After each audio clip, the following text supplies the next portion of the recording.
Hey folks, well I guess most of y'all have probably heard the sad news by now. Alexis Cohen died over the weekend. Ain't that awful? Y'all remember her from the season 7 and 8 auditions? She was going to try actressing, and she liked to shout profanities and stick her middle fingers up at the camera. Killed in a hit and run Saturday morning. That is awful.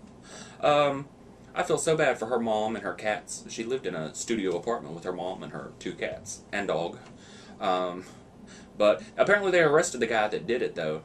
Still no word on whether alcohol was involved. But you know it usually is in these hit-and-run cases. They ought to lock him up and throw away the key. They should. Because, I mean, the paper said that she was found at like 5 o'clock, but wasn't pronounced dead until like 6:30. So apparently she was still alive when they found her. And if he had stopped and helped her instead of mowing her down and taking off, it could have made all the difference. That is awful. I hate it when people die. I wish everybody could just live to be 175. Except like the criminals and stuff. I don't care about them. But anyway, still no word on whether Paula's going to be back next season. She is just dragging this out publicly, isn't she? I don't care what anybody says. The show is not trying to get rid of Paula. They're not trying to push Paula out the door. If she doesn't come back, it's because she doesn't want to come back. They're not trying to get... If they were trying to get rid of her, they would have done that years ago. But, she better watch out, though, because she's being real nasty, saying they're being hurtful and stuff. Well, Paula's a drama queen. Everything's hurtful to her. Did y'all ever see Hey Paula? She would go from smiling and laughing to crying in a heartbeat.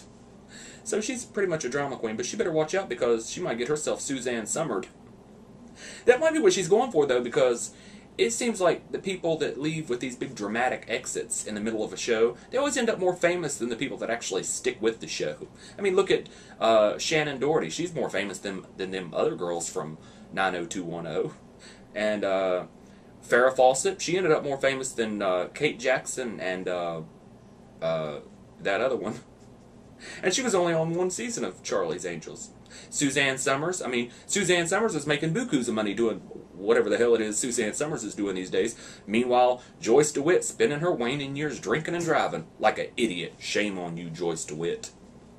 But, so yeah, apparently Paula was upset that Ryan Seacrest is getting $45 million, 30 or 45, I don't know. But he's getting a big old raise, and I guess she wants to make more than he does. Well, Ryan Seacrest does more.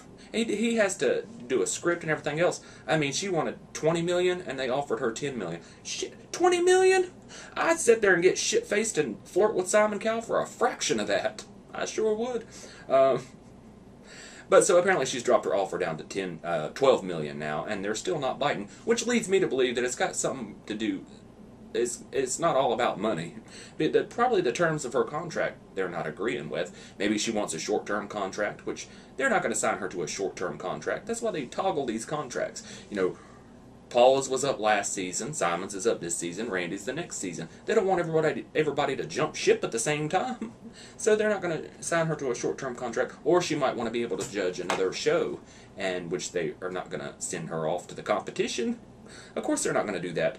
She might have a deal with Simon, though, to do the X Factor. That's what I believe she's waiting for, to see what he's going to do. Because she doesn't want to do the show without Simon.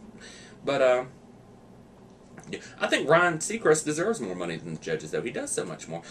But, you know, of course, Ryan and Simon are going to be the highest paid ones on the show because they're in high demand. That's the way show business works. I mean, JoBeth Williams is not going to get paid nearly as much as Halle Berry would for a movie, but that doesn't mean that she's not just as good an actor. She's just not in high demand. And Paula and Randy have both done other shows and little side projects, and they've all kind of flopped. But everything Ryan and Simon do is pretty successful, so of course they're going to get paid more. But anyway, so I think Paula will be back. But there's rumors going around that Jennifer Lopez is going to replace Paula, and she said the rumors aren't true. And that old Perez Hilton is trying to start rumors that he's replacing Cara. Okay, I keep up pretty good with the American Idol rumors, and I had never heard anything about it until he posted something about it on Twitter. He said, no, the rumors are not true. I have not yet reached an agreement with American Idol to replace Cara DioGuardi. Well, I have not yet reached an agreement with President Obama to replace Hillary Clinton as Secretary of State. It's the way he words it. He's trying to get rumors started, because he's the first person I heard it from. He wants them to hire him for that show, but they would be stupid to do it. With Simon, people love to hate Simon, I guess is how the saying goes. People just hate Perez Hilton. So they're never going to hire him. If they do, I won't know what to think. But, so anyways, yeah, sadly, it looks like I'm not going to be going to the concert this season. That is so sad. By the time I finally could afford tickets, all the good tickets were gone. And I would have had to sit way, way in the back. And I don't really want to sit way in the back. I got spoiled when I went to the season 6 concert. I was so close, I thought Melinda Doolittle was going to spit on me. But she didn't spit on me, so I ended up spending my money on, I went bowling, bought some lottery tickets and a food processor. So now I can't afford to go even if I wanted to. But, yeah, look what I found in my yard. It's an American Idol clapper. I guess one of the youngins next door probably dropped it. The kids are all the time playing in my yard. Every time I mow the lawn, I have to pick up bukus of toys out of my yard. And I ain't even got no kids. When I was a kid, we were always taught to play in your own yard. And we never played in the neighbor's yard. Of course, our yard was the size of a football field, so I guess that pretty much helped that. But, so anywho, I'll see you folks later. Bye. It's a clapper. I got the clap. Bye.